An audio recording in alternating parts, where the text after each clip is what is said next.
Saya akan lanjutkan tentang sharing firman saya di beberapa minggu yang lalu. Kita buka firman Tuhan. Saya akan buka di Amplified Bible-nya, Matius 11 ayat 12. Oke. Sejak tampilnya Yohanes Pembaptis hingga sekarang. Nah, seringkali ada banyak anak Tuhan datang ke rumah Tuhan untuk mengharapkan sesuatu. Betul ya saudara ya? Tapi di dalam kerajaan sorga Alkitab sudah kasih kuncinya, kerajaan sorga seumpama. Jadi kalau saudara mau nangkap sesuatu, Anda harus ngerti kuncinya. Betul saudara? Anda lihat ada pintu yang kecil atau yang besar. Anda pernah punya sebuah kunci yang hilang? Kecil kan? Tapi mengganggu nggak saudara? Saya pernah pulang malam di waktu saya tinggal masih di Jakarta. Kuncinya kebawa orang. Kunci kecil. Tapi gara-gara kunci itu saya harus panggil tukang kunci jam 12 malam. Dan orang yang pegang kuncinya mungkin nginep di tempat yang lain. Kecil. Tapi itu sangat mengganggu. Nah pada waktu setiap hari Minggu Anda datang ke rumah Tuhan. Anda itu merindukan apa yang namanya kunci-kunci kerajaan surga. Saya mau katakan di dalam kerajaan surga ada banyak yang berharga. Yang Anda harus pakai dan memang disediakan buat umat Tuhan pada waktu Anda hidup. Apapun itu kuncinya. Nah kita buka firman Tuhan di ayat 12. Sejak tampilnya Yohanes Pembaptis hingga sekarang. Jadi sejak zaman Nabi Yohanes Pembaptis sampai hari ini, present time. Kerajaan surga diserong oleh orang-orang yang menyerongnya, mencoba menguasainya. Nah kalau Anda belajar di dalam Amplified-nya bukan menyerong saudara. Kalau serongan sesuatu yang jelek gitu. Di sini Amplified dikatakan seperti ini. Kita akan buka firman Tuhan di tempat yang tadi. Di Inggrisnya dikatakan gini, seize, ada violent assault di Amplified-nya. Nanti Anda baca di rumah. Artinya merebut. Jadi saya berkata khotbah saya yang 2 minggu lalu tentang antusias mengambil berkat Tuhan, ikut Tuhan. Anda harus punya di dalam darah saudara. Alkitab katakan pada waktu kecil kekuatan, pada waktu engkau menghadapi sesuatu, kata Amsal, kalau Anda tidak bersemangat maka kecillah kekuatanmu. Saudara, saya tidak berkata semangat yang memotivasi sendiri ya. Saya berkata semangat yang dari Roh Kudus yang di dalam saudara. Anda belum selesai. Saya ngomong kepada beberapa tim, saya ngomong begini saudara. 22 tahun melayani Tuhan. Bangkit, menyala-nyala buat Tuhan. Saya berkata itu tidak butuh motivator. Itu butuh the spirit of the Lord. Are you with me church? Kalau Anda 1 tahun, Anda baru, hari ini mungkin ada yang baru yang masih bayi rohani. Baru 1 tahun, lanjutkan di tahun kedua. Yang tahun kelima lanjutkan tahun ke-6. Yang 10 lanjutkan tahun ke-11, ke-12, etc. saudara. Saya berkata antusias yang dari Roh Kudus. Karena sesuatu yang terbaik masih ada di depan saudara. Are you with me church? So pagi hari ini kerajaan sorga harus direbut. Banyak orang berkata, Pastor kenapa saya nggak ngalamin apa-apa? Karena sebenarnya Anda tidak menginginkan. Sesuatu yang direbut adalah sesuatu yang penting yang Anda berkata, give it to me Lord. This is my blessing. Are you with me church? Dan di sini katakan violent assault, direbut dengan serangan yang sangat keras. Jadi kalau pagi hari Anda sakit, Anda berkata, Tuhan aku berdoa di dalam nama Yesus, aku terima kesembuhan. Jangan berkata, oh Tuhan aku sakit ya, kira-kira engkau mau sembuhkan, puji Tuhan, enggak juga terserah. Anda ambil sesuatu pagi hari ini. Are you with me church? Come on. Saya cerita.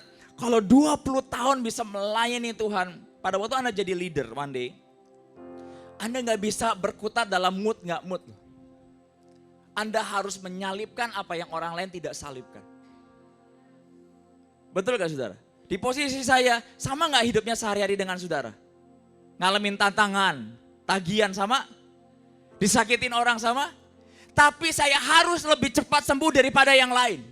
Kenapa? Karena di dalam pikiran roh jiwa saya berkata, kalau saya tidak mengampuni, berkat saya hilang nanti di masa depan. So pada waktu Anda punya antusias itu, Anda akan terus bangkit di dalam Tuhan. Bangkit bukan loncat-loncatan loh. No. Sesuatu yang Anda berkata, setiap Sabtu aku datang, Minggu aku datang, ada sesuatu yang Tuhan berikan dalam hidupku. Rutinitas di hadapan Tuhan bukan cuma sekedar wasting time. Tapi itu adalah antusias di dalam rohku untuk menyala-nyala melayani Tuhan. Are you with me, church? Nah, pagi hari kita buka firman 2 Raja-Raja dengan cepat. Pasal 13. Kenapa saya berkata, kenapa saya belum mengalami breakthrough? Karena mungkin kita tidak menginginkannya benar-benar. Saudara pernah lihat, seringkali kita punya apa yang namanya mimpi yang benar-benar urgent. Tapi ada mimpi yang berkata asal ngomong. Aku besok beli ini. Itu mimpi yang sebenarnya juga Anda tahu Anda gak bisa kebeli. Cuma asal just talk aja. Tapi ada urgency yang berkata, aku harus pindah rumah ke rumah yang ini. Nah itu urgency. Are you with me, church? Nah pagi hari ini apa urgency di dalam roh saudara? Kalau saudara datang tanpa urgency dengan Tuhan, sesuatu yang dari kerajaan surga gak bisa turun dalam hidup saudara. Amin, nanti saya akan ceritakan sesuatu pagi hari ini. Are you with me, church? Ternyata semua yang berharga di dalam kerajaan surga harus diinginkan, direbut dengan kekerasan. Nangkap saudara? Pagi hari ini Tuhan kenapa aku belum ngalamin breakthrough? Jangan-jangan Anda tidak menginginkannya. Jangan-jangan Anda cuma the first talk yang berkata ya kalau terjadi syukur, gak terjadi ya puji Tuhan. No. Ada special blessing buat setiap saudara pagi hari ini. Yang di depan sampai yang di belakang katakan amin. 2 Raja-Raja ayat 13 sampai 17. Dapat semuanya?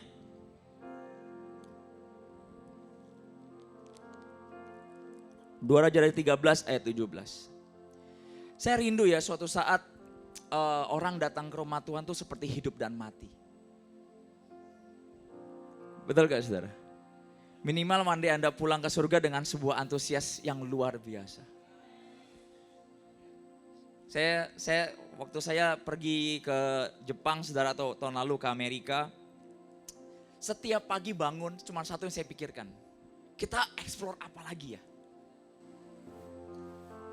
Tapi saya sering ngobrol sama Tuhan. Tuhan, saya pengen punya gereja yang seperti itu hatinya. Bangun Sabtu atau Minggu, kita ke gereja dapat apa ya hari ini? Saya bisa beri apa buat Tuhan pagi hari ini? Amin. Saya rindu loh, gereja itu seperti jam makan siang. Jam 12 kita makan di mana? Kita mulai sibuk kiri kanan berkata, udah penuh nih. Saudara, saya tuh kalau keluar kota atau keluar negeri, saya suka ada satu makanan rebus-rebusan namanya hati lau. Saudara, nanti Anda sebelum meninggal pada makan ya, suatu saat ya. Loh nanti di surga makannya ikan sama buah loh. Nggak ada steak, nggak ada barbecue, nggak ada empek-empek, nggak ada. I tell you the truth. Yang kamu makan buah kehidupan, kalau kamu buang samanya hilang di situ. Kok pada nggak percaya saudara? Jadi makan yang benar, makan yang banyak. Lalu saya berkata, setiap menunggu hati lau, saya masih selalu ingat saudara. Nunggunya berapa? Bapak di antrian, ini bahasa Inggris, bahasa Cina saudara, saya gak ngerti. Antrian ke-11, berapa jam? 3 jam, gak apa-apa. Karena apa? Yang aku pikirkan sesuai dengan lidahnya gitu. Nah itu ekspektasi ilahi, antusias ilahi itu harus ada begitu. Anda bisa bayangin kalau gereja seperti itu. Ketemu dengan kekasih jiwa kita. Ketemu dengan juru selamat yang lagunya berkata kalau karena aku 99 itu ditinggalkan buat cari aku yang tidak berharga ini. Kalau Anda punya understanding itu, gak ada tawar-tawaran dengan Yesus. Tuhan suruh kemana, Tuhan mau pakai apa, pakai aku Tuhan. 3 jam jadi gak apa-apa. Padahal makannya sebanyak apa sih Anda makan oleh Kenneth? Tapi sugesti jiwa yang berkata ini 3 jam worth it nih. Tapi dengan Tuhan kenapa kita nggak begitu? Gak punya antusias yang berkata, aduh aku datang harus lebih pagi. Ataupun kalau ketiduran karena doa semalam suntuk, Anda berkata, aduh mati gua ketiduran. Atau Anda berkata, oh masih praise and worship, yang nanti juga yang lain telat, saya juga telat, gak apa-apa. Ada special blessing buat antusias tertentu yang Anda berikan buat Yesus. I tell you. Are you with me, church? 2 Raja 13 ayat 17. Ayat 16, berkatalah ia kepada Raja Israel, tariklah busurmu. Lalu ia menarik busurnya, tetapi Elisa menaruh tangannya di atas tangan raja. Nah di ayat 1 Alkitab jelas katakan, ketika Elisa menderita sakit yang menyebabkan kematiannya, datanglah Yoas Raja Israel di ayat 14. Bapakku, Bapakku, kereta Israel dan orang-orang yang berkuda. Dan Elisa berkata, ambillah busur dan anak-anak panah, diambillah busur dan anak-anak panah. Kalau saudara makan buffet, berapa banyak pernah makan buffet? Oke, semuanya pasti makan buffet. Apalagi kalau di kondangan, wah pokoknya antrian tertentu di sektor tertentu. Yang tengahnya kosong, yang pondok-pondoknya banyak. Kalau Anda dikasih kesempatan Tuhan untuk mengambil buffet, kira-kira Anda apa yang Anda lakukan? Anda makan sebanyak-banyaknya. Apalagi harganya udah mahal. Betul gak saudara? Ya kalau nanti Anda pulang buffet, Anda gak mungkin berkata saya makan salad aja. Anda makan babi, Anda makan kambing. Dan saya pernah ngomong sama salah satu tim saya berkata, kamu kan sakit ini, kenapa makan ini? Ada obatnya kok. Wah, semua jadi halal kalau kamu punya antusias ilahi yang saya berkata. Saya sampai, oke, lu gak ingat pada waktu lu sakit gitu. Dan sama dengan Tuhan, kita ini dikasih Tuhan pagi hari ini sebuah buffet rohani. Apapun yang Anda butuhkan, Anda butuh merebut, seize, violent assault. Ambil itu di hadapan Tuhan pagi hari ini. Are you with me, church? Anda berpikir itu dagelan ya, Pastor? Just try. Di dalam Tuhan, nothing is impossible. Are you with me, church? Nah, raja ini sama. Hari itu disuruh sekarang ambil panah buat kemenangan masa depanmu. Itu kesempatan emas untuk makan all you can eat hari itu. Dia bisa aja berkata, Yoas berkata kemenangan buat keluargaku, buat Raja Israel, buat pembantuku atau buat rumahku, dia bisa aja. Tapi Alkitab jelas katakan ayat 17. Serta berkata bukalah jendela yang di sebelah, artinya apa? Pintu breakthrough. Ada satu waktu di setiap hidup saudara, Tuhan itu adil, dibukakan pintu breakthrough buat setiap saya dan saudara. Tapi masalahnya seberapa banyak Anda makan tergantung sebagaimana antusias untuk makan kemenangan itu. Are you with me, church? Dan dikatakan gini, ketika dibukanya berkata Elisa, panahlah. Kalau saya berkata makanlah, ambillah, rebutlah, take it, own it. Yang buat kita gak antusias itu apa? Pikiran kita. Saya pernah gagal. Saya udah 2 minggu coba. Udah setahun berharap, 2 tahun berharap. Ini yang menutup pintu kesempatan Anda. Tapi iman itu dari roh, akarnya bukan di pikiran. Itu hebatnya.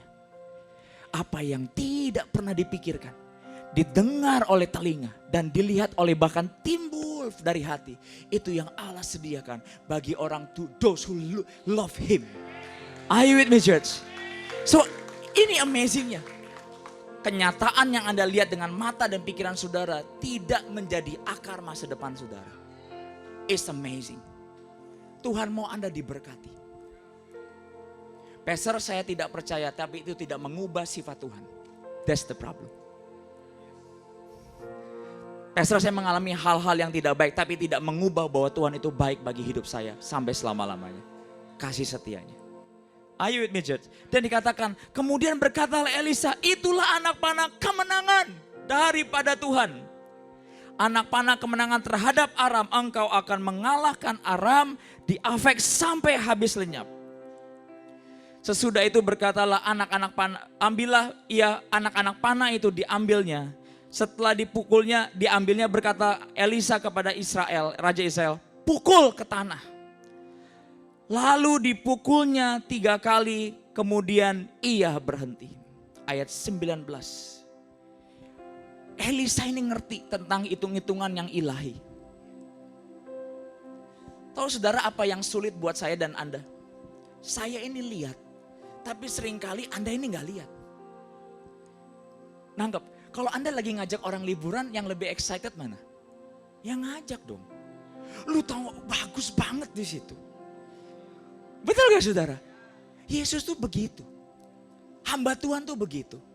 Tapi buat orang yang gak pernah ngerasain luar negeri atau keluar ke Bandung atau udara dingin atau lihat salju. Kira-kira kayak apa ya? Masa sih? Yang bener. Tapi yang udah lihat, percaya deh bagus. Ada burger shake di situ. Oh bagus banget. Karena pernah lihat. Antusiasnya keluar. Nah Elisa tahu. Ini anak panah kemenangan buat Israel, masa depan keluarga Israel sebelum dia mati. Tapi sayangnya si Israel Yoas berkata 3 kali ya. Tek, tek, tek. Elisa marah hari itu. Dia gusar, katakan apa saudara? Seharusnya engkau memukul 5 atau 6 kali. Dengan berbuat demikian engkau akan memukul Aram sampai habis lenyap. Tetapi sekarang hanya 3 kali saja engkau akan memukul Aram. Dan ayat 20, pintu kesempatan Yoas selesai. Ternyata that's the only chance dia bisa meraih kemenangan. Saya berdoa pagi hari ini Anda tidak mengalami seperti Yoas ini. Pintu kesempatan tidak dibuka setiap minggu, setiap hari. Nangkap saudara. Dan Alkitab katakan lalu matilah Elisa, lalu ia dikuburkan. Adapun gak lama dari itu gerombolan Moab sering memasuki negeri itu pada pergantian apa saudara? Tahun. Anda bisa bayangkan apa yang salah? Panahnya? Di dalam rajanya ada yang salah. Antusias, saya mau berkata ini adalah orang yang kayaknya butuh tapi sebenarnya gak pengen-pengen banget. Nah kerajaan surga tidak bisa diambil oleh sikap hati seperti itu. Karena semua yang dari kerajaan surga bersifat mutiara. Dia gak akan kasih kepada orang-orang yang tidak menghargainya. Anda mau gereja ini revival. Tapi seringkali kita tidak menginginkannya benar-benar. Kita hanya menginginkan gereja ini revival 2 jam di gereja. Betul apa tidak saudara? Come on church. Are you with me church? Ya. Yeah. Saudara saya kemarin sebelum pergi ke XO. Saya ini duduk sebentar. Cuman duduk. Dan out from nowhere Roh Kudus bertanya di dalam hati saya yang paling dalam. Dia berkata, apakah engkau masih menginginkan hal-hal yang besar di dalam gerejamu? Loh kalau orang nanya, berarti dia lihat sesuatu gak? Di situ saya sadar. Saya kepengen. Tapi tidak lagi violent assault. Saya kepengen, tapi kalau nggak terjadi pun nggak apa-apa. Nah, it doesn't work di dalam kerajaan surga. Kalau Anda tidak menginginkan, nggak akan terjadi. Amin. Pagi hari ini, apa gunanya gereja revival? Gereja akan punya impact yang dahsyat sekali buat dunia. Are you with me church? Punya antusias yang luar biasa datang ke rumah Tuhan. Ini yang saya mau create. Nah fungsinya apa Efeser? Pada waktu kita antusias, ada satu masa pintu itu dibuka. Seperti Elisa katakan, pintu itu dibuka. Dan Alkitab katakan sekarang pukul. Karena Anda punya habit seperti itu. You keep doing that. Anda pukul. pukul itu di masa-masa yang lemah 6-7 kali, masa-masa yang kuat 6-7 kali. Maka kemenangan yang Anda dapat is powerful di masa depan. Saudara, pada waktu Tuhan tanya seperti itu, saya tahu sekali ada sesuatu yang membuat violent assault saya redup. Dan itu berbahaya. Wow. Nangkep saudara. Kejadian 15.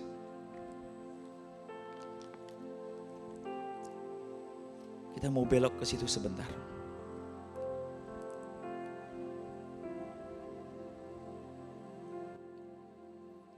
Kemudian datanglah ayat 1. Kejadian 15 ayat 1. Saya yakin ini mempresent begitu banyak hati banyak orang. Anda datang ke gereja, kepengen sih karena takut dosa. Tapi tidak lagi violent assault.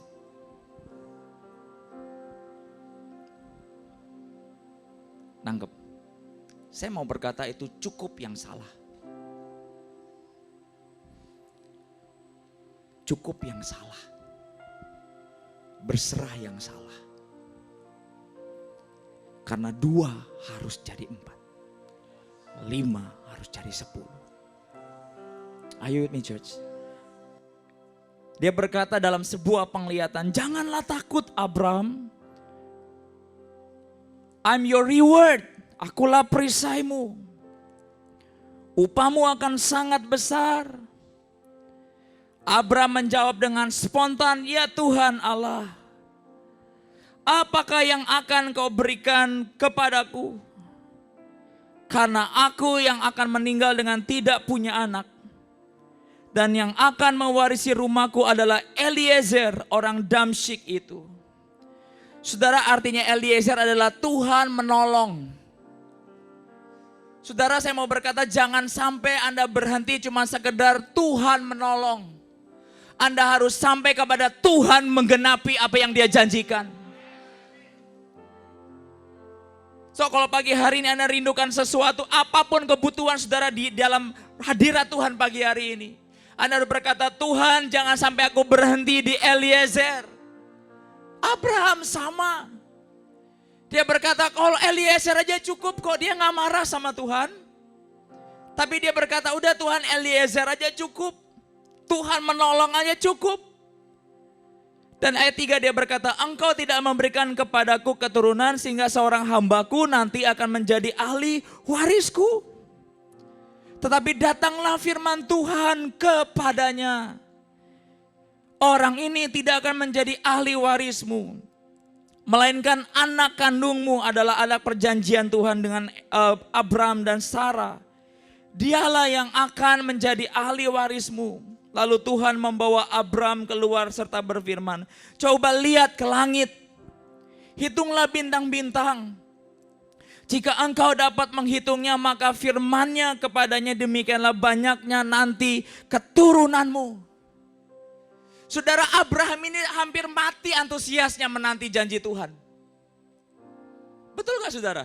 Tapi Alkitab katakan, Tuhan kau berjanji. Saya mau berkata, pada waktu hari Sabtu kemarin, saya hampir berkata, Tuhan cukup Eliezer. Itu pun aku tetap kok melayanimu. Tapi Tuhan berkata, no. Engkau harus mendapat janji bintang-bintang itu. That's my promise for you. Saudara bayangin ya, Tuhan itu baik. Saya selalu apa-apa taruh di hati saya doa dan saya mendem di hati saya. Tapi ada hal-hal yang saya tidak ceritakan ke siapapun. Tapi Tuhan menjawab. Saya yakin Abraham hari itu tidak menceritakan kehilangan antusiasnya untuk menanti Ishak kepada siapapun. Ternyata Tuhan ada di hati itu. Betul gak? Bukankah Dia Tuhan yang baik? Anda baru mau ngambil Avanza, Tuhan berkata, no. Janjiku bukan Avanza. Simbolik. Janjiku adalah mercy buat kamu. Dan Alkitab jelas Abraham tidak, pada waktu Tuhan berfirman dia tidak kehilangan antusiasnya lagi. Dia berkata, lalu percayalah Abraham kepada Tuhan.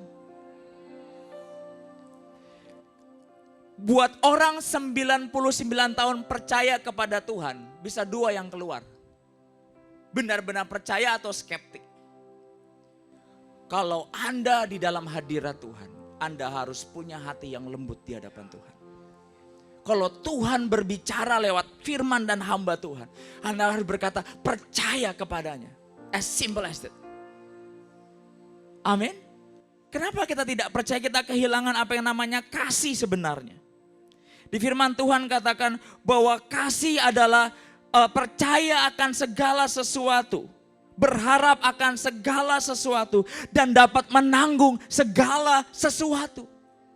Antusias itu adalah buah dari kasih kita yang hilang akan Tuhan. Are you with me, church? Alkitab katakan di dalam kasih ada kekuatan untuk percaya segala sesuatu, menanggung segala sesuatu, dan juga berharap akan segala sesuatu. Hilangnya kasih kepada Tuhan akan kehilangan Anda antusias untuk percaya kembali kepada Tuhan. So, di dalam perjalanan hidup saudara dengan Tuhan, Anda bisa hilang ini. Antusias ini bisa hilang begitu saja. Pagi hari ini saya mau berkata bangkitkan kembali dengan Tuhan. Firman Tuhan berbicara sesuatu pagi ini berkata, Tuhan aku percaya kembali kepadamu. 22 tahun melayani Tuhan dengan excitement. Dengan cepat sembuh dalam segala apapun yang terjadi dalam hidup saya. Itu membutuhkan lebih daripada sekedar motivator jiwa. Itu membutuhkan roh Tuhan dalam hidup Anda. Saya ini kalau Tuhan ngomong, Anda harus punya hati seperti seorang anak kecil. Yang berkata langsung, iya Tuhan aku percaya. Aku tidak akan membiarkan satu kebaktian pun lewat begitu saja. Kebaktian menjadi biasa-biasa saja, no. Saya tidak akan membiarkan kebaktian gereja ini seperti gereja lain. Itu tandanya. Ayo ini church, come on. Saya pengen engkau di tengah-tengah kami. Kalau engkau di tengah-tengah kami tidak ada shadow, tidak ada mountain, tidak ada apapun bisa menghalangi kami. Come on church. Setelah kita buka firman Tuhan lagi. Are you okay? Good. Firman Tuhan katakan, di firman Tuhan di 1 Korintus 13 ayat 7. Saya ngomong ada firmannya saudara. Anda harus jujur pagi hari ini kalau Anda kehilangan kasihmu dengan Tuhan. Kalau Anda kehilangan kasihmu dengan Tuhan, Anda akan lihat semua orang empat pasti. Come on. Kamu akan lihat semua orang lain salah dan kamu yang paling jadi korban. Kalau kamu kehilangan kasihmu akan Tuhan, kamu tidak punya kekuatan lagi menanggung segala sesuatu. Coba kalau kamu lagi penuh hadirat Tuhan, ada orang nyakitin, paling kayak ditimbuk bola kasti lah. Tapi kalau kamu gak ada hadirat Tuhan, wah apapun bisa menghancurkan hidup saudara.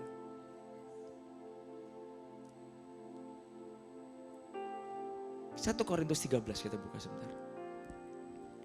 Dari mana antusias Allah itu hilang dalam hidup Anda? Ia menutupi segala sesuatu, percaya segala sesuatu. Come on. So kalau Anda dikasih sebuah firman Anda berkata, masa sih? Anda kehilangan kasih. Percaya segala sesuatu, mengharapkan segala sesuatu. Dan kasih itu apa? Sabar menanggung segala sesuatu. Kalau kasih Tuhan ada dalam hidup kita, ini yang ketiga hal ini kita bisa punya dalam hidup sehari-hari. Berharap akan segala sesuatu. Dari mana? Dari omongannya ketahuan. Tuhan pasti tolong. Tuhan pasti berkati. Tuhan pasti balas. Amin. Dan dikatakan apa? Sabar menanggung segala sesuatu. Anda mungkin berpikir sabar itu bukan. Sabar, bukan. Itu namanya nyimpen buat the next explosion. Pernah kan? Sabar, tapi 1 ya. Sabar, 2,5 aja. Sekali lagi lu pulang malam misalnya saudara ya. Atau apa-apa sekali lagi, anything. Tapi sabar adalah gini, no limit. Setiap dilemparin kotoran hilang. Sehingga nggak ada bekasnya. Karena ada roh Tuhan dalam hidup saudara, kasihnya yang luar biasa. Ada amin saudara? Nah kita buka firman Tuhan. Ada sesuatu yang luar biasa sebenarnya. Dalam sebuah peristiwa. 2 Samuel 6. Ini sebuah peristiwa yang seringkali dialami oleh anak-anak Tuhan. 2 Samuel 6 ayat 4. Saya tanya sama Tuhan, Tuhan, kenapa anak-anak overcomer atau pelayan-pelayan atau jemaat overcomer ini hokinya gede? Saya kalau ngomong hokinya gede karena Anda orang Cina kan, jadi yang ngertinya hoki kan. Saya studying loh, saya pelajarin. Ini orang habis dipecat sini cepat banget dapat gaji yang baru, lebih baik.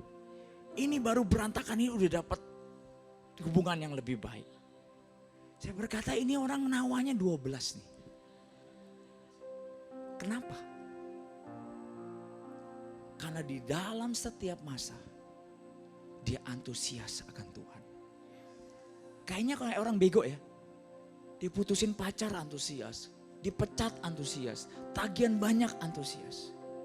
Apa yang di dalam? Ada kasih. Dan Alkitab katakan kasih gak pernah gagal. Kalau Anda mau mengasihi Tuhan, kasih goblok-goblokan ke Tuhan. Jangan kasih bersyarat. I tell you. Apapun yang Tuhan minta, kasih. Saya tadi pagi, saya sedang jual sesuatu saudara. Tadi pagi, gak jual untung, saya jual aja. Lalu Roh Kudus berkata, aku ingin persembahanmu.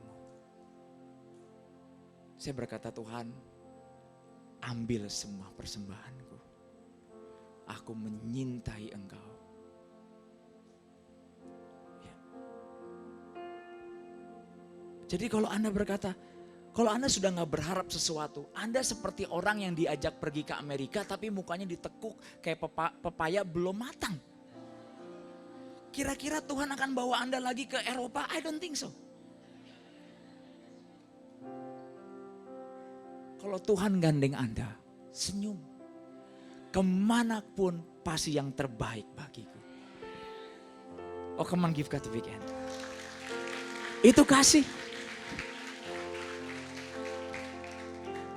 Antusias yang hilang karena kasih. 2 Samuel 6 ayat 4.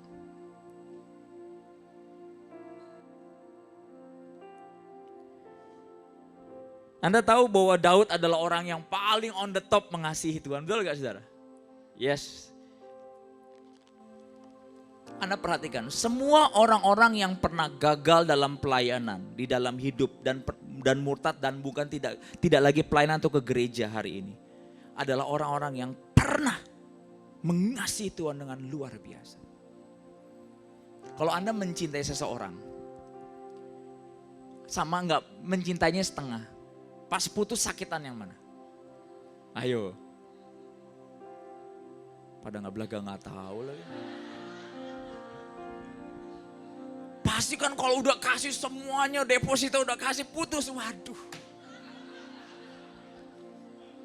Gak balik modal gitu. Daud sama. Dia pernah yang terbaik buat Tuhan. Contoh saudara. Ayat 1. Daud mengumpulkan semua orang pilihan di antara orang Israel. 30.000 orang banyaknya. Ayat 2. Kemudian bersiaplah Daud berjalan dengan Baale Yehuda dengan seluruh rakyat yang menyertainya untuk mengangkut dari sana tabut Allah. yang disebut dengan nama Tuhan semesta alam di atas, bertata di atas kerubim. Such a high expectation. Dan ayat 3, mereka menaikkan tabut Allah itu ke dalam kereta yang baru setelah mengangkatnya dari rumah Abinadab yang di atas bukit. Lalu Usa dan Ahyo anak Abinadab mengantarkan kereta itu. Usa berjalan di samping tabut Allah itu, sedang Ahyo berjalan di depan tabut itu. Dan ayat 5, jadi di zaman Israel seharusnya tabut Allah itu tidak boleh di atas lembu. Harus dipinggul 4 orang imam supaya nggak jatuh. Nah Daud ini nggak ngerti. Anda bisa gagal bukan karena Tuhan yang buat, karena memang Anda belum belajar. Anda belum ngerti banyak, Anda cuma pikir ini yang terbaik, ternyata berantakan semuanya. Dan Daud ngalami hal yang sama. Pertama kali dia excited, hari pertama jadi usher misalnya. Pas datang kena omel misalnya. Atau apapun dalam hidup ini Anda semangat buat jadi king. Tapi karena lack of knowledge, 6 bulan gak achieve target. Dan Anda berkata, kok gak jadi king di hadapan Tuhan? Atau apapun. Dan Alkitab berkata, mereka menaikkan tabut Allah itu ke dalam kereta yang baru setelah mengangkatnya dari rumah Abinadab yang di atas bukit. Lalu Usa dan Ahyo anak Abinadab mengantarkan kereta itu. Nah di ayat 5, Daud dan seluruh kaum Israel menyala-nyala, menari-nari di hadapan Tuhan dengan apa? Bukan dengan lack of enthusiasm loh. Sekuat tenaga. Ngerti saudara? Wah ini, saya yakin ini sebuah pesta rohani yang luar biasa. Diiringi nyanyian, kecapi, gambus, rebana, kelentung. Saya nggak tahu what is kelentung. Angklung kali ya, I don't know. Dan ceracap. Nah, ketika mereka sampai ke tempat pengirikan Nakon, maka Usa mengulurkan tangannya kepada tabut Allah itu lalu memegangnya karena lembu-lembu itu tergelincir. Saya mau berkata ini salah Usa atau salahnya Daud? Salahnya Daud. Dia tidak mengajarkan dan dia tidak mengerti cara membawa tabut Allah. Mungkin hari ini Anda merasa gagal jadi suami. Anda merasa gagal sebagai seorang istri atau pelayan Tuhan atau apapun dalam hidup ini. Daud sama. Yang dikorbanin siapa? Usa. Ini si polos Usa, dia gak pengen tabut Allah itu jatuh, dia tahan pakai tangan. Dan Alkitab katakan Allah menyambar Usa. Nah kalau di dalam Inggrisnya, Alkitab katakan Daud grieved, depressed, and angry with God. Daud itu marah, kesal sama Tuhan. Dan dia berkata, aku gak akan lagi yang gini-ginian. Dia pulang ke kota Daud, Yerusalem. Dia taruh tabut Allah di Obed-Edom. Satu kegagalan membuat dia berkata, that's it. Pada waktu kita ingin achieve another level, kita bisa alami seperti Daud.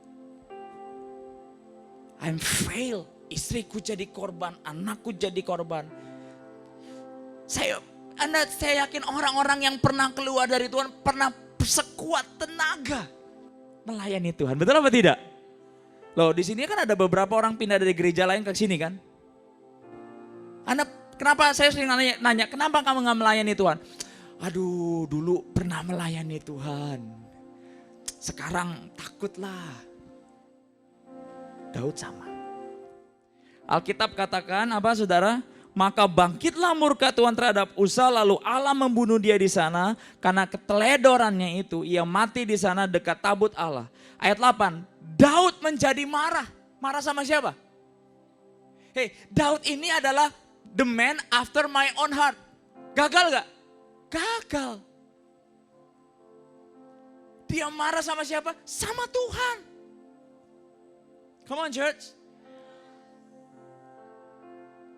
Karena Tuhan telah menyambar Usa. Demikian hebatnya. Maka tempat itu disebut orang Perez Uza sampai sekarang. Nah kalau Anda belajar di ayat 10, here we go church. Jadi ayat tadi, Daud mengiringi dengan sekuat tenaga, dia panggil 30.000 orang pasukan yang terbaik untuk menyambut rumah Tuhan atau tabut Tuhan. Gagal di depan semua orang. Saya yakin anak buahnya gak ada yang berkata, sabar ya Daud, gak ada yang berani. Mereka cuma pulang masing-masing.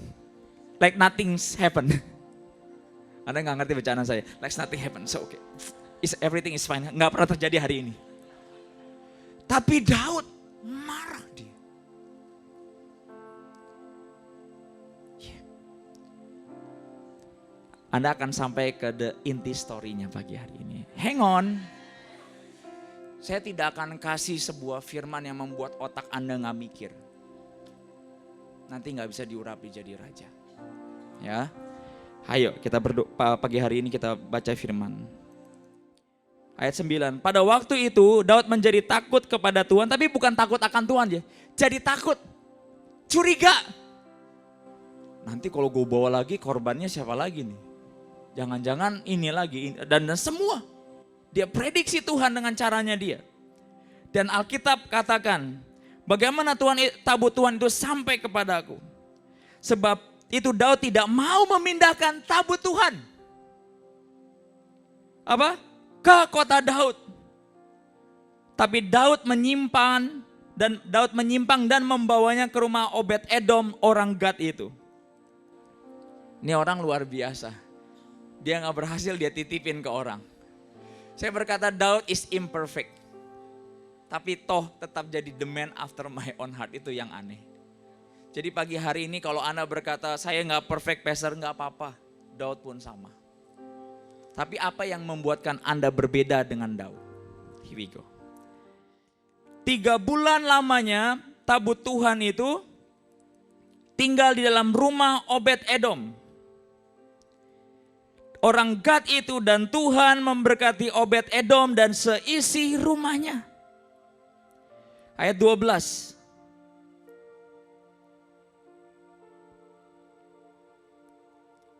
Oke, here we go. Tuhan memberkati seisi Obed Edom, rumah Obed Edom dan segala yang ada padanya. Ini hebatnya, Anda mau marah sama Tuhan tidak mengubah sifat karakter Tuhan yang adil, kasih, penuh belas kasihan dan setia atas hidup kita. Hari itu Daud marah sama Tuhan. Apakah mengubah karakter Tuhan? No. Setiap yang dekat dengan dia, dia berkati. Hari itu Obed Edom ketiban bagusnya. Dia berkati Obed Edom selama 3 bulan. Sampai terdengar suaranya sampai ke Raja Daud. Kalau Anda pernah marah sama Tuhan, tidak mengubah bahwa Tuhan tetap sayang dan mencintai Anda. Look at Obed Edom. Daud berkata, aku gak mau bawa tabut Allah lagi. Gua titip aja pelayanan gua. Tapi Alkitab berkata, Tuhan juga memberkati Obed Edom. Ini hebatnya Tuhan kita. Jadi kalau tabut Tuhan dititipin ke rumah Anda, mau gak? Siapa bait Allah itu? Jiwa-jiwa. Amin saudara, jiwa-jiwa. Dan di sini katakan here we go. Ayat 12. Diberitahukanlah kepada Raja Daud demikian, Tuhan memberkati seisi rumah Obed Edom dan segala yang ada padanya oleh karena tabut Allah itu. Di garis bawah, karena tabut Allah itu. Ini Daud hebat. Dia marah sama Tuhan 3 bulan. Tapi setelah dia tahu Tuhan gak berubah, dia bawa lagi. Dia potong egonya. Give it to me. Kalau egomu besar sama Tuhan, kamu bisa lari dari Tuhan 1 tahun, 5 tahun, 10 tahun. Tapi di saat yang sama, tetangga sebelahmu yang lagi on fire ikut Yesus, diberkati more than you. How about it?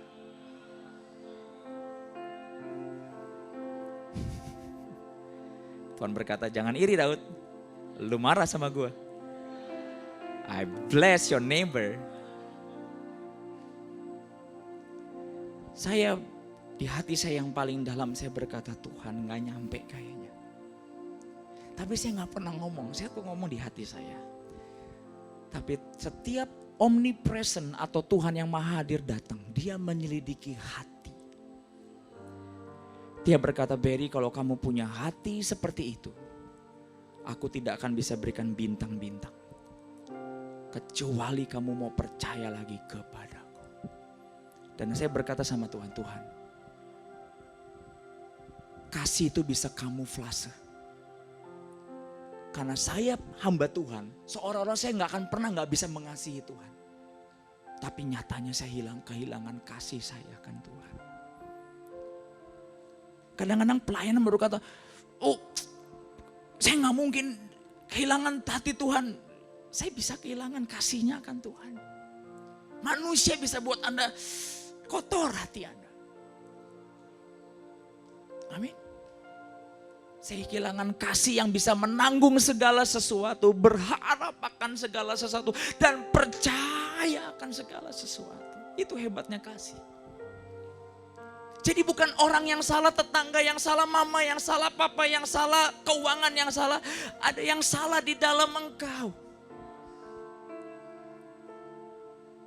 Daud berkata kalau Inggrisnya ini luar biasa. Saya prepare sampai jam 3 pagi saudara. So you better listen up. Oke. Saya kalau siapin firman, saya baca, saya nunggu Tuhan. Saya minum air kelapa, tadi malam saya lapar, saya makan ubi merah. Nunggu doa, berbahasa roh, sembah Tuhan. It's not easy. Tapi ternyata itu kasih kepada Tuhan. Kalau Anda udah berasa lama nungguin orang yang Anda cintai, Anda sebenarnya kehilangan kasih. Bukan orang itu lebih lama. Nggak ngerti. Oke, forget it. Di sini dikatakan,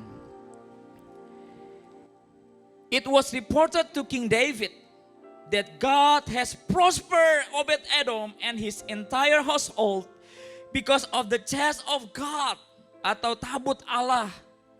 So David thought, I'll get the blessing for myself. Wow. Pada waktu dia lihat Obed-Edom diberkati, dia lupa dia pernah kecewa sama Tuhan. Dia berkata, okay, I get the blessing for myself. Antusiasnya keluar lagi. Itu kenapa kalau engkau lagi marah sama Tuhan, Tuhan berkata, gue berkati your neighbor. Beware, watch out.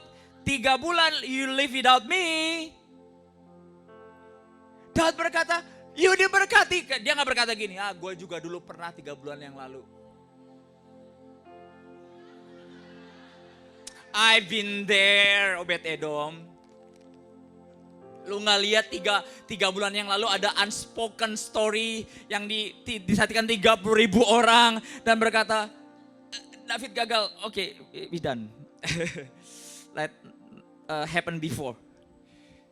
Dan dia berkata, hey, seperti anak kecil berkata, I get the blessing for myself.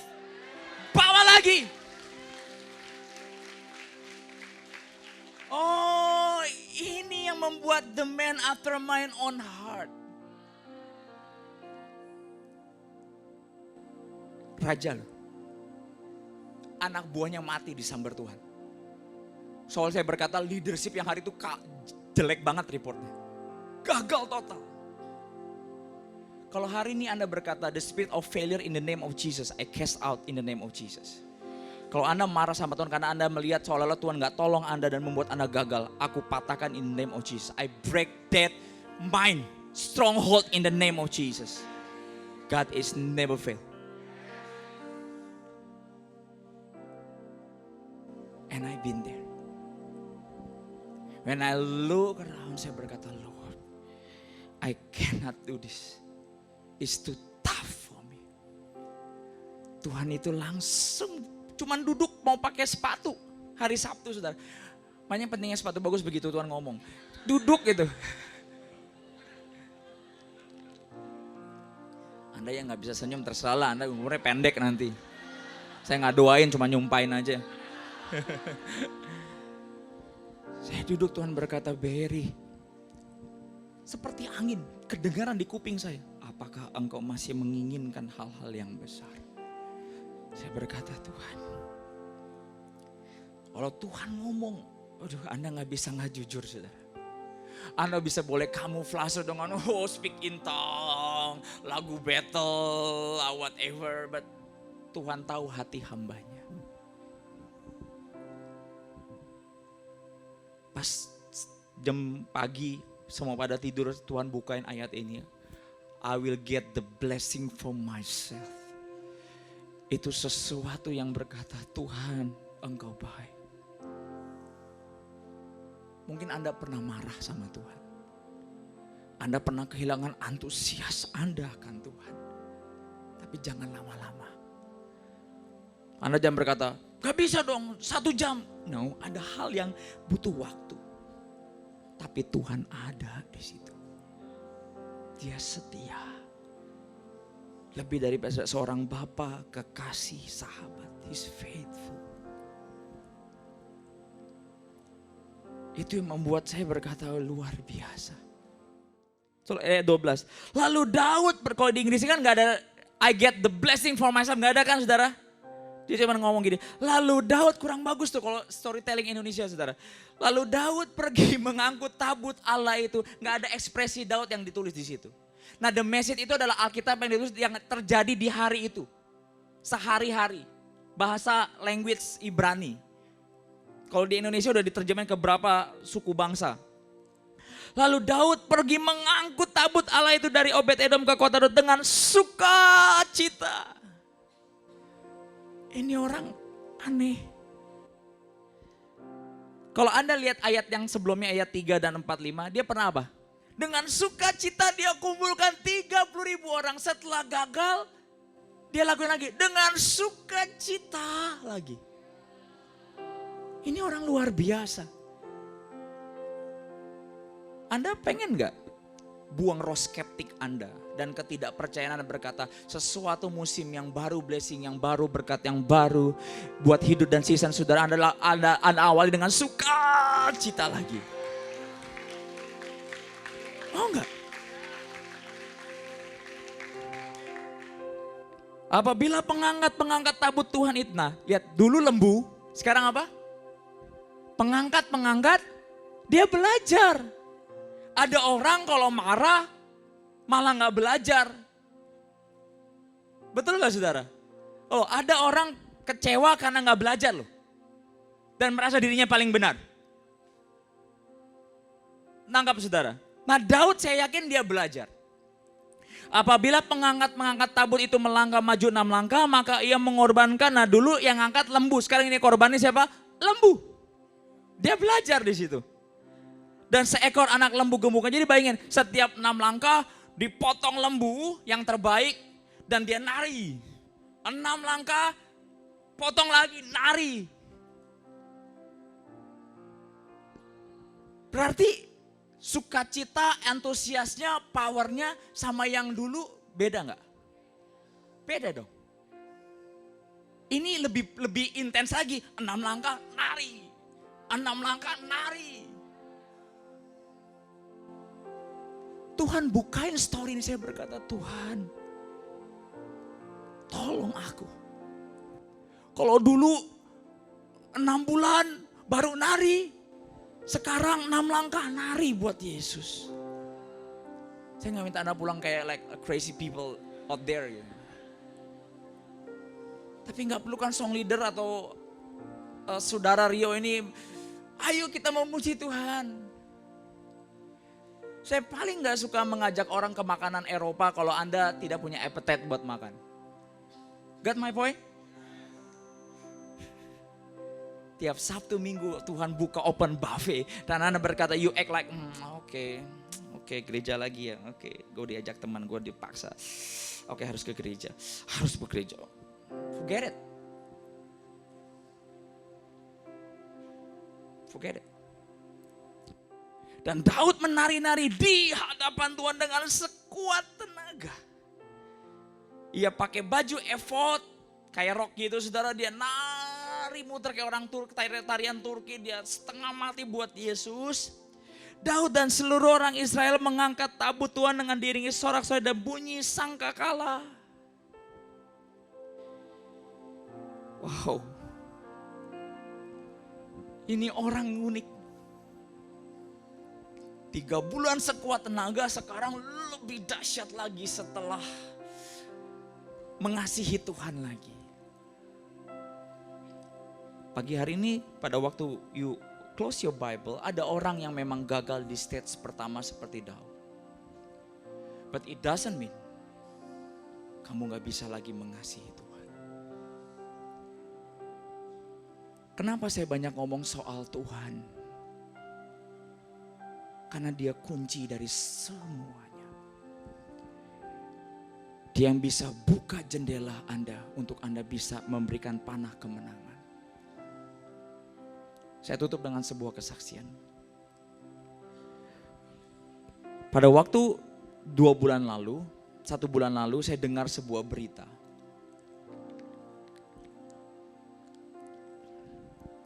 Tuh ada satu anak Tuhan dibayar di gereja lain untuk bermain musik. Saya senang dong, main musik dibayar tapi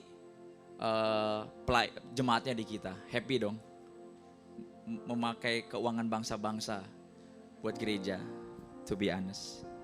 Terus dia decide, Pastor, saya akan lepasin pelayanan musik saya yang dibayar masuk overcomer full.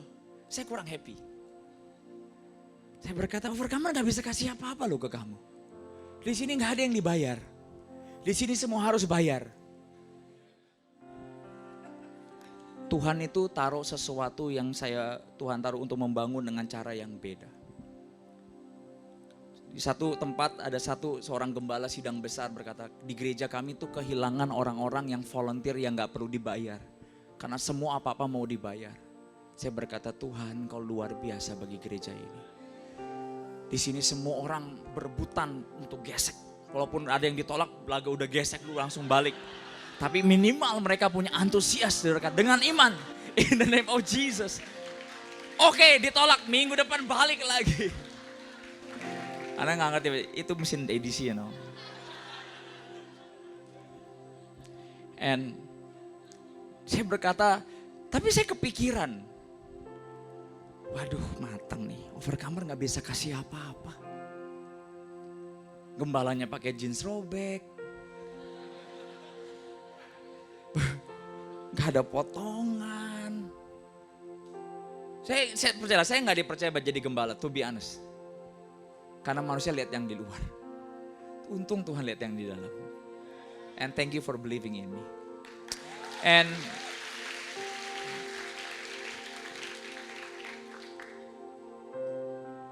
saya bawa dalam doa, saya berkata Tuhan berkati. Saya doain Tuhan saya berkati. Aku tidak bisa balas apa-apa, Tuhan yang balas dia. Saya baru dengar kabar minggu lalu, sel group leadernya ngomong, Pastor,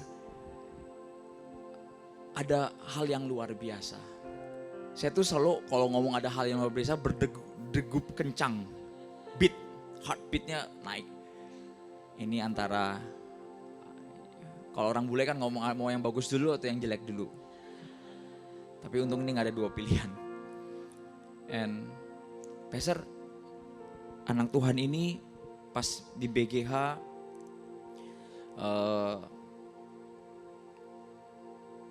hamil. Saya kaget, kan lu punya anak. Kan buat beberapa orang waktu itu Ratna kan hamil yang kedua, istrinya Harry. Babe, aku hamil lagi. Saya langsung berkata, lalu ini good news atau bad news buat you? Nggak tahu, I don't know how to react. Oh, berarti ini agak bad news, soalnya cuma beda 8-9 bulan. Oke, God give him a strength and her strength, Lord, in the name of Jesus. Nah ini, dia doa, dia pengen, dia coba buat adonannya selama 10 tahun. Nggak hamil. Closing BGH, Saya ingat sekali pas doa saya berkata, yang mandul akan berbuah. Pulang gereja tes spek positif.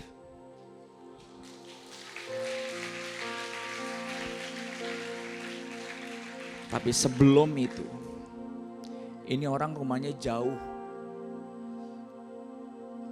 Di bagian mana? Tangerang, daerah Cisauk. Ujung deh pokoknya, saya tahu. Lalu saya berkata, Tuhan, aduh, Tuhan berkati dan saya lebih bahagia lagi. Dia bilang, Pastor 10 tahun nanti. Gara-gara apa? Walaupun rumahnya jauh, Komsel datang. Antusiasnya luar biasa. Dan ini anak pendeta loh. Anda tahu di sini banyak anak pendeta. Nggak tahu papanya kurang pendeta atau apa, datang ke sini dan saya terima kasih buat kepercayaannya. Dan anak ini ngomong sama papanya pendeta, Pak, saya gembala gereja di Pastor Berry. Berry yang itu, teman kecilmu? Iya, Pak. Dia pindah sama suaminya. Nah, suaminya ini pernah ikut retret waktu saya kelas 4 SD. Terus saya kan dipanggil, ini Pastor Berry yang dulu dipanggil si bule itu ya? Kamu bilang, kamu ini siapa ya? Saya ini dulu pernah lihat kamu waktu retret kelas 4-5 SD. Waduh, gue gak inget. Cuman namanya pendeta kamar, oh. Lalu saya nanya sama, Anda harus tahu kalau didampingin orang itu bukan ajudan saya berkata, namanya siapa sih? Saya ingat muka, saya ingat dosa orang, tapi saya nggak ingat nama orang. No, just kidding. 10 tahun. Saya berkata, Tuhan, kadang-kadang kita merasa sia-sia apa yang kita bangun. Tapi tabut Tuhan di Obed Edom tetap memberkati orang. Saya mungkin bukan pemimpin yang hebat, yang sempurna. Tapi kalau kamu punya tabut Tuhan, saya taruh di kamu. Tuhan akan berkati kamu. Saya berkata overcomer tuh hokinya gede. Beneran.